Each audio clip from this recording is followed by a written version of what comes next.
तो ये सारे पार्टीशन में पंजाब के साथ जो हुआ है उसके ऊपर थोड़ा सा मैं आना चाहूँगा कि पंजाब को आप कंसिडर करते हैं कि सबसे मज़लूम सूबा है, तो वो किस तरह से?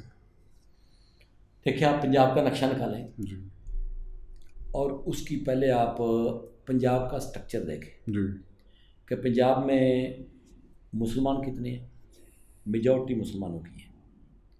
दूसरे नंबर पे हिंदू और सिख आते हैं। अब पंजाब पूरे इंडिया को जो रोज़ी रोटी दे रहा है वो पंजाब है। इतनी ज़रखेज़ ज़मीनें, यहाँ का नहरी निज़ाम, यहाँ का एक बहुत मेहनती किसान, यहाँ का जो रहन सहन था, जो सकाफत थी, जो समाज था, वो एक आइडियल था। वो एक आइडियल था। मेरे वालिद साहब कबड्डी के प्लेयर थे और मेरे तायाजान भी कबड्डी के प्लेयर थे, मेरा चचा भी कबड्डी का प्लेयर था। सिखों की और मुसलमानों की कबड्डी की टीमें होती थी और वो कभी उनकी आपस में नहीं लड़ाइयाँ हुई मज़हब की बेस पे। वैसे तो लड़ाइयाँ भाइयों की भी भाइयों जी के साथ बिल्कुल। होती हैं, मज़हब की बेस पे कभी लड़ाइयाँ नहीं हुई। सिख आपके हर दुख दर्द में शरीक होते थे, आप उनके हर दुख दर्द में शरीक होते थे।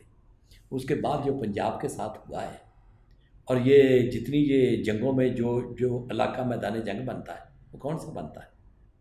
उसके बाद आपको पता है कि वो अमृता प्रीतम ने जब लिखा कि अज आखां बादशाह नूं कित्थों कबरां विचों बोल, हुण तूं किताबे इश्क दा कोई अगला वर्का फोल, एक रोई सी धी पंजाब दी तू लिख लिख मारे वैन, अज लखां धीआं रोंदियां तेनू वारिस शाह नूं कहर।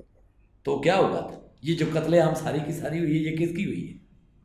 ये सिंधियों की हुई है, ये बलोचियों की हुई है, ये पठानों की हुई है, ये पंजाबियों की हुई है भाई। ये जो कत्लेआम हुआ है, ये जो लाखों लड़कियां अगवा हुई हैं, ये कहाँ से हुई हैं? ये पंजाब से हुई हैं। और मजलूम भी पंजाब है और जालिम भी पंजाब है। गाली भी सारी ज़िंदगी सिंधी बोलता पंजाबी को गाली देता, बंगाली बोलता था पंजाबी को गाली देता था, सरहदी बोलता पंजाबी को गाली देता है, और जनाब वो पश्तो, और वो सारे के सारे गाली किसको पड़ती? पंजाब को। जितनी कुर्बानियाँ पाकिस्तान के लिए दी हैं वो पंजाब ने दी हैं, जितनी कुर्बानियाँ। और बाय द वे किसी दिन मैं आपको ये भी बताऊंगा कि पंजाब ही वो इलाका है जिन्होंने सुपर ताकतों के साथ भी मत्था लगाया है, जिन्होंने सुपर ताकतों को रोका है, ना सिर्फ उनको ललकारा है बल्कि उनको रोका भी है। आप बैक हिस्ट्री में जाएंगे तो वो, हम तो खैर पता नहीं, उसको सिकंदर आज़म पता नहीं हमारी फूफी का बेटा था, हम उसको को लेके बैठे। भाई सिकंदर आज़म यूनान से उठा और यहाँ फतह करने आ गए, तो फिर फतह करके बैठा क्यों नहीं यहाँ पे? जी फिर यहाँ पे बैठा क्यों नहीं वो? अब आपको पता है कि राजा पोर्स, हम राजा पोर्स को गाली के तौर पे लेते हैं। भाई राजा पोर्स एक पंजाबी बहादुर था जिसने बाहर निकल के मुकाबला किया। पंजाबी थे हाँ, तो राजा पोर्स पंजाबी था, आप निकाल लें। अच्छा, लड़ाई कहाँ पे हुई है? टिल्ला जोगियां वाला, जहाँ पे वो उसने दरिया जेहलम को पार किया है, उसने अपना सिकंदर आजम ने, तो किसने उसके साथ टक्कर ली है? बाकी तो वो सिकंदर आजम पूरी, आप रोज पढ़ते हो कि वो फातेह आलम था, तो फातेह आलम था तो उसको रोका किसने आके? एक पंजाबी ने। लेकिन हमारी तो ना तारीख रहने दी गई पंजाब की, ना हिस्ट्री हमारी रह गई, ना हमारी समाज रह गया, ना हमारी सियासत रह गई, हमारा तो कुछ रह ही नहीं गया ना। तो इसी बात में, और उसके बावजूद जालिम कौन है? पंजाबी। वो राजा पोर्स ने जिस बंदे को रोका था वो उस वक्त की सुपर ताकत थी, सिकंदर आजम। बिल्कुल। तो फिर क्यों नहीं यहाँ पे रुका वो? अगर वो जीत गया था, जो वो कहते हैं कि जनाब वो तो उसने तो जनाब राजा पोर्स के हाथियों ने ये कर दिया, उन्होंने अपनी फौज को लताड़ के रख दिया, ठीक है भाई, जीत गया, तो फिर हुकूमत क्यों नहीं की उसने? फिर वापस क्यों मुड़ के गया? नहीं, वो कहते हैं ना कि वो तो इस वजह से वापस मुड़ के चला गया क्योंकि उसकी फ़ौज में बहुत ज़्यादा बगावत हो गई थी कि नहीं यार, हमें इतने साल हो गए जंगे लड़ते, तो अब हमें वापस घर जाना। बगावत क्यों होगी? we're too tired of it। Fateh फौज में कभी आपने बगावत देखी है? मैं हिस्ट्री का स्टूडेंट हूँ, मुझे ज़रा एक दुनिया की फातेह फौज दिखाएं जो मैदान जंग में जीत के बाद में बगावत कर दे। भाई जब आपको मार पड़ती है तो आपके अंदर बगावत होती है, फिर आप झगड़े करते हो। शिकस्त का कोई जिम्मेदार नहीं बनता, फतह के सब लोग जिम्मेदार होते हैं। जब आपको शिकस्त होती है तो फिर ये नहीं मैं कह रहा कि परफेक्ट शिकस्त होगी, लेकिन जो पंजाबियों ने उनका मार मार के बुरा हाल कर दिया था, उसके बाद वो आते ना स्कूल में, यहाँ पे रहने के काबिल ही नहीं रहे थे, इसीलिए वापस चले गए ना। फौज में बगावत हो गई। अगर आप जीते थे तो फौज में बगावत क्यों हो गई? आपको कदम कदम पे पंजाबी टफ टाइम दे रहे थे, ये है रियलिटी। और फिर आपको पीछे मुड़ना पड़ा, क्योंकि आपको नजर आ गया कि भाई मैं किस चक्कर में ये मैं आगे बढ़ता जाऊंगा, ये तो मुझे घेरते चले जा रहे हैं और लड़ाई खत्म नहीं हुई। बाय द वे, मैं तारीख का स्टूडेंट हूं, मैं आपको बता रहा हूं कि लड़ाई खत्म नहीं हुई, फिर वो वापस चला गया जी। तो फौज में बगावत हुई इसलिए ना कि आप पंजाबी उनको टफ टाइम दे रहे थे। बिल्कुल ठीक। उसके बाद आ जाए आपके अंग्रेज जी, वो भी सुपर ताकत थे, इसमें तो कोई डाउट नहीं है। नो डाउट, क्योंकि अपने वक्त में तो सूरज ग्रुप नहीं होता था जी। बिल्कुल।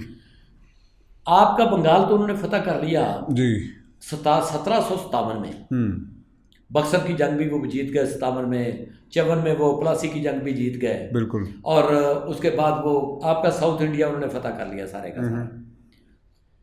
उसके बाद जो उनके सामने रुकावट थी वो किसकी थी? आप इतना हिस्टोरियन आपके झूठ बोलते, मुसलमानों की हुकूमत आके अंग्रेजों ने खत्म की। क्या पंजाब के ऊपर मुसलमानों की हुकूमत थी?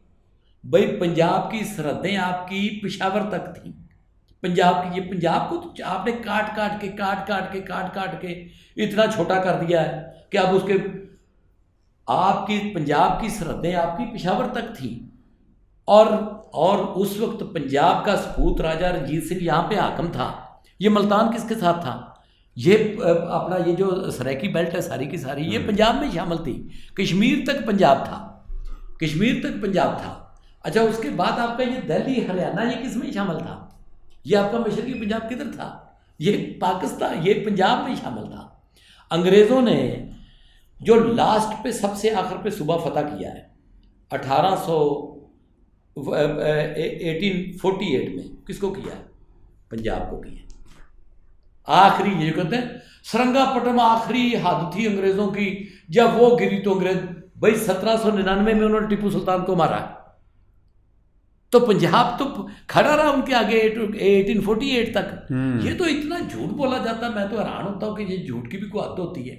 कौन खड़ा रहा उनके आगे? उनके आगे पंजाबी बंद बांध के खड़े रहे। और क्या वो राजा रंजीत सिंह की फौज में सिर्फ सिख थे?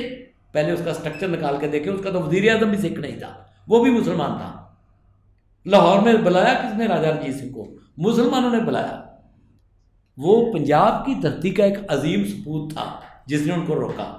ये अलग बात है कि उसकी मौत के बाद सिख हुकूमत उस तरह खड़ी नहीं रह सकी और उनके दरमियान फिर फूट डलवाई अंग्रेज़ों ने।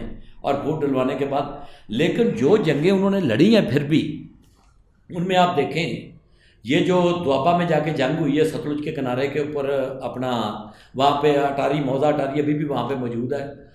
तो वहाँ पे सिखों ने उनको जो टफ टाइम दिया, वो सिख अकेले नहीं लड़ रहे थे, पंजाबी लड़ रहे थे, उसमें मुसलमान थे बहुत ज़्यादा। तो वो पंजाबियों ने तो जो सुपर ताकतें थी उस वक्त की, उनको भी टफ टाइम दिया है, लेकिन उनका नाम नहीं है बेचारों का। उसको पंजाब को काट के ये राजा रंजीत सिंह से हुकूमत छीनी थी अंग्रेज़ों ने या बहादुर शाह जफर से छीनी थी? बहादुर शाह जफर बेचारा तो 1857 में तक वो सिर्फ एक दिल्ली में बैठा हुआ था। राजा रंजीत सिंह उसके मुताबिक था। क्या सिंध के ऊपर हुकूमत राजे बहादुर शाह जफर की थी? क्या बलोचिस्तान के ऊपर हुकूमत बहादुर शाह जफर की थी? क्या सरहद के ऊपर हुकूमत बहादुर शाह जफर की थी? पंजाब के ऊपर किधर थी उसकी?